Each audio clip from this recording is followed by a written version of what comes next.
Hey guys, welcome back to Booze Reviews in Black and White. I am Bane and this is D'Amico. We're back today with a Famiglia Meschini wine. What do you know, D'Amico? I know nothing. Just kidding. Actually, we kind of had a sneak peek. We actually got to meet Eugenio and the clan in Minneapolis this past summer here. Excuse me. And we tried a lot of their wines. Holy crap. We had a lot of wine. There was a lot of wine that night. But how do you remember that night? I remember a lot. I do remember Eugenio got excited. I don't know how it came up. We were talking about Carmenere, and he started talking about Chilean wine, and he came out with these two decanters with wine in them, and he let us try. And lo and behold, it's the Meschini Chilean Carmenere. They also make a Pinot Noir, which we'll be doing that a little bit later. Both very good at that time, so let's see how it changed in the bottle. Now, from what I remember him saying, this was actually not necessarily their winery. They actually partnered up with another vineyard. Correct. In not Chile. Not their family land. Right. Because their family land is in Argentina. And they actually have some family in Italy? Yes. Italy. Yeah. Yeah, because I remember all met his brother. Yeah. That entire night I was talking about Italian soccer. I don't know much about soccer, but I know just enough to get by. Hopefully he was impressed. It was awesome. He was trying to schmooze and talking about soccer. I was completely lost. I'm like, what's soccer? Football. I wasn't that well, maybe. All right, 13.5% alcohol by volume. This is a Carmenere. Carmeneres hail from France, like most other grapes. The Bordeaux region originally, specifically Medoc. They were transplanted, and I don't know what year or whatever, South America, Chile in particular. A lot of Chilean Carmeneres are coming out now after the big Argentinian Malbec boom.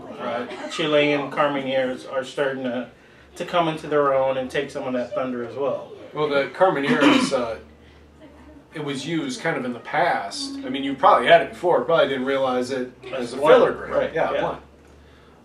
This one happens to be 90% Carmenere, and it actually finishes off 10% with cab.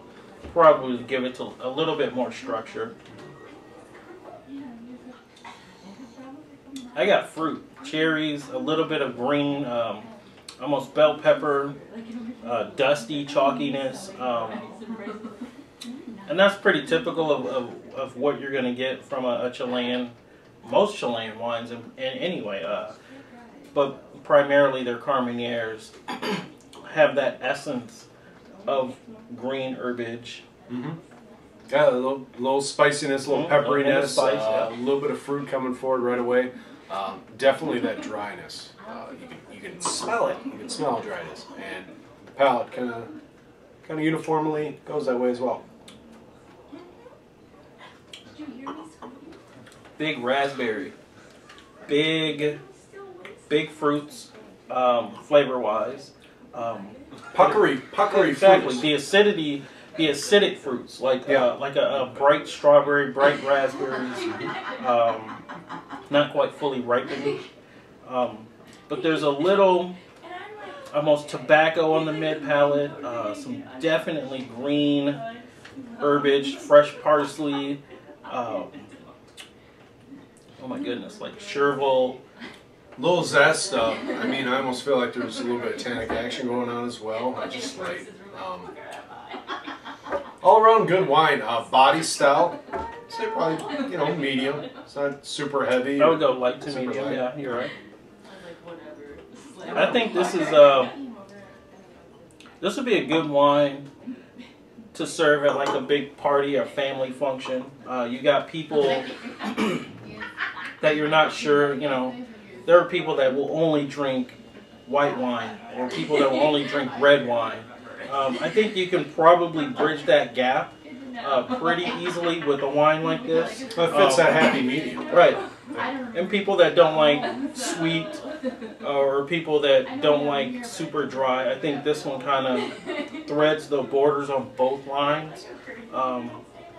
You know what that kind of reminds me of in a way? It almost brings about like a Boozerevooze type characteristic to it, with kind of the bright fruits, and then it picks up with a little bit of zestiness, a little bit like that. A little bit heavier. Obviously. Right. Not the Boozerevooze Nouveau, the Boozerevooze Village. Yeah. So in that retrospect, you're kind of getting into that area. A lot of stateside, customers obviously are aware of Carmenere, what it can bring to the table. I would look for that, and this might even actually be a little bit lighter version of that. I think with Famiglia Meschini wines, in a whole, I think they tend to be a little bit lighter in style, as far as I'm concerned. But that could just be the region. They have their reserve Cabernet and the reserve Malbecs are a little more fuller body, a little heavier. I can't remember the name of the two wines that we had. Another couple of reds that were there that I hadn't seen. They're a little more price pointed, pricier, I should say. But those were a little more dense as well. Yeah. Not too bad though. I think Meschini wines don't go really above 25, 30. So pretty affordable. 25, 30. Oh, dollars. Yeah. All right. Well, Famiglia Meschini. What are you gonna rate it? Oh.